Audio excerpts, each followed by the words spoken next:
Ready? One, two, three, start. I am glad to be here amidst you today. Punjab University had acquired a prominent place in the intellectual map of India long before independence.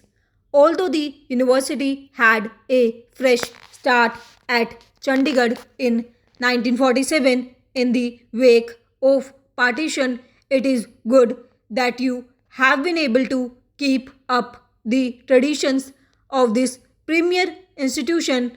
The success of a university is measured not merely in terms of the number of students enrolled or teachers employed, but in its ceaseless endeavor to attain peaks of excellence and the quality of intellectual leadership that it offers to the young generation.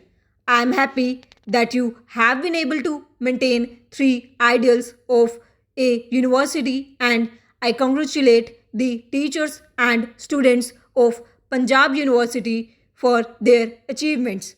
Para, we are living in a dynamic age characterized by speedy and continuous changes, posing ever fresh questions regarding the ideals of university education. A university, true to its very definition, has always stood for universal outlook based on humanitarian reason and tolerance. The success of a university consists in its capacity to produce independent thinkers endowed with strength of character. It is only such great thinkers that have made significant contribution to the enrichment of human thought and progress of making.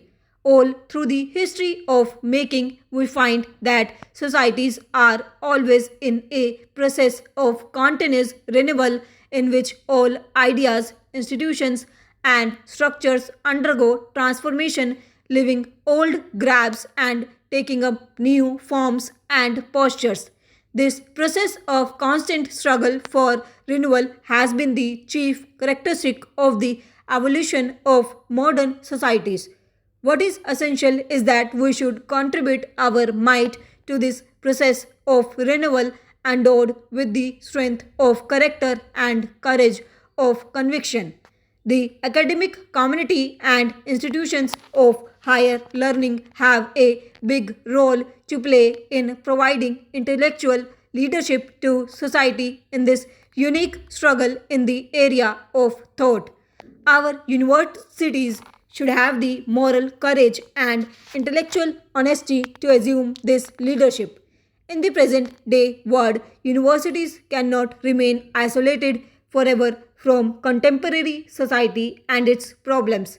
They must try to reach out to society and help in finding solutions to the ever increasing problems of contemporary life. This active participation of universities in the life of the community will go long way in enriching the quality of life of the community at large. Para, we are passing through a time of severe stress and strains. Some of the social tensions around us today are thrown up by the very process of around social development. We are decisively moving away from the rigid traditions of a distant past and are on the threshold of an irreversible trend towards new horizons on the road of modernization. Our industry, agriculture, education, health, all are fast developing. Science and technology are slowly but surely becoming a way of our life. And yet, emotionally, we are not able to make any decisive break with the past. Our emotional attachment are still cautioned by old traditions. Presumably, it is this conflict in the process of development that is reflected in the current situation with occasional outbursts of fury on matters like regionalism, religion, community, caste, and so on. It is true that languages, religion, ways of life are all parts of our cultural heritage. What is needed is to find solutions to new problems while trying to preserve all that is worthy in our heritage. This process of growth demands that our cultural heritage should also lend itself to continuous renewal, and it is in this renewal that we should look forward to the necessary leadership in our intellectual community.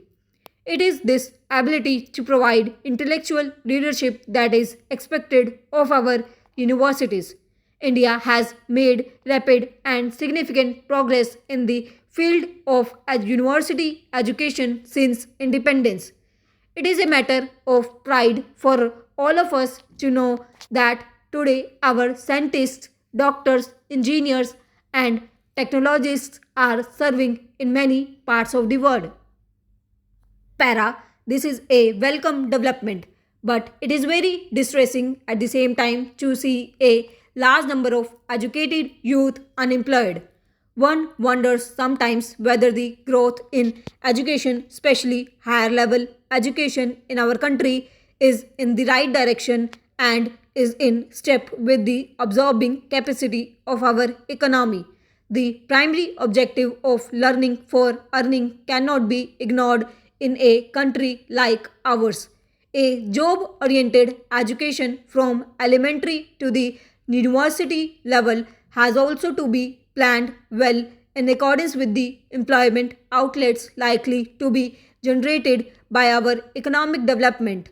The most appropriate education is that which enables the recipient to develop character, strengthen mental faculties, expand intellectual horizons, and enables one to stand on his own feet. Convocations are occasions for happiness and satisfaction for universities, teachers, and students who have reached an important milestone in their lives, but the process of education does not stop with these moments of joy. Every individual keeps learning throughout his life, which benefits society.